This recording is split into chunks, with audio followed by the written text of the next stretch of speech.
Un jour, avec nostalgie, il repensa à l'époque où il n'était pas encore un pot de yaourt. Voilà à quoi il ressemblait alors.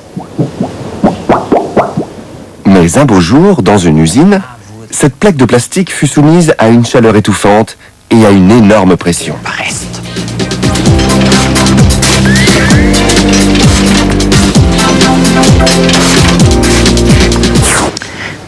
Aujourd'hui, le pot de yaourt se souvient encore parfaitement de sa forme d'origine.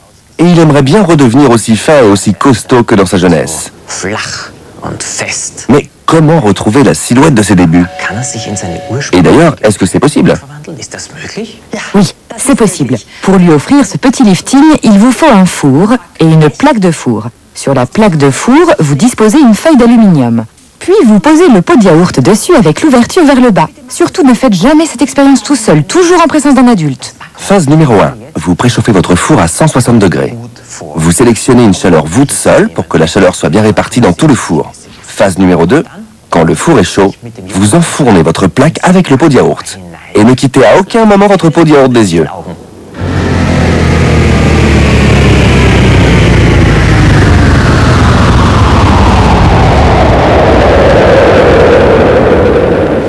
Dès que le pot s'est complètement aplati, sortez la plaque du four pour ne pas qu'il brûle et pour éviter d'avoir à respirer des gaz toxiques. Voilà, le pot de yaourt est arrivé à ses fins.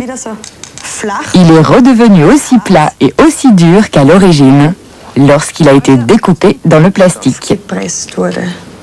Regardez, il a même retrouvé la taille de son empreinte d'origine. Mais comment ça se fait? Voilà la composition du plastique. Il est constitué d'une multitude de longues chaînes de molécules. Des chaînes de molécules, ce sont de toutes petites particules qu'on ne peut pas voir à l'œil nu. Au début, voilà à quoi ressemble notre plaque. Mais ensuite, le plastique est réchauffé. Il se ramollit, et au moment où le moule presse le rond, les chaînes de molécules s'étirent et le pot se forme. Feuille d'aluminium. Puis vous posez le pot de yaourt dessus avec l'ouverture vers le bas. Surtout ne faites jamais cette expérience tout seul, toujours en présence d'un adulte. Phase numéro 1. Vous préchauffez votre four à 160 degrés. Vous sélectionnez une chaleur voûte sol pour que la chaleur soit bien répartie dans tout le four. Phase numéro 2. Quand le four est chaud, vous enfournez votre plaque avec le pot de yaourt. Et ne quittez à aucun... Les chaînes de molécules sont alors plus longues et elles se solidifient en refroidissant à température ambiante. C'est un peu comme si le pot de yaourt était congelé. Et il le reste tant qu'il n'est pas soumis à un ramollissement dans votre four chaud. Alors, la matière plastique redevient liquide et malléable, les chaînes de molécules retrouvent leur aspect d'origine que l'on appelle thermoplastique. Il y a d'autres matériaux qui ont une mémoire. Le fil de fer, par exemple, je peux le tordre dans tous les sens. Maintenant, je le plonge dans l'eau chaude. Et que se passe-t-il? Il retrouve sa forme initiale. Voilà à quoi ressemble un ressort. Si je tire dessus, ce n'est plus un ressort. Allez, mon ami, à toi de prendre un petit bain chaud. Et lui aussi, il se contracte.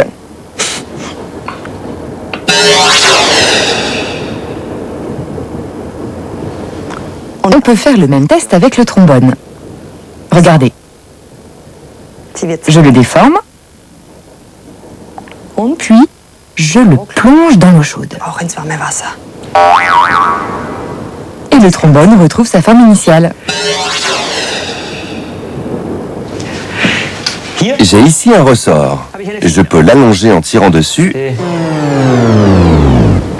par conséquent, il ne joue plus son rôle de ressort. Je vais même y suspendre un poids.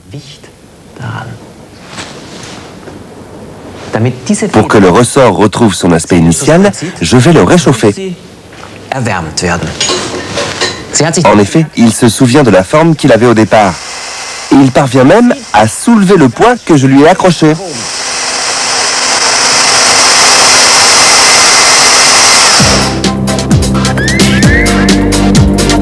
Certains objets ont vraiment une mémoire phénoménale.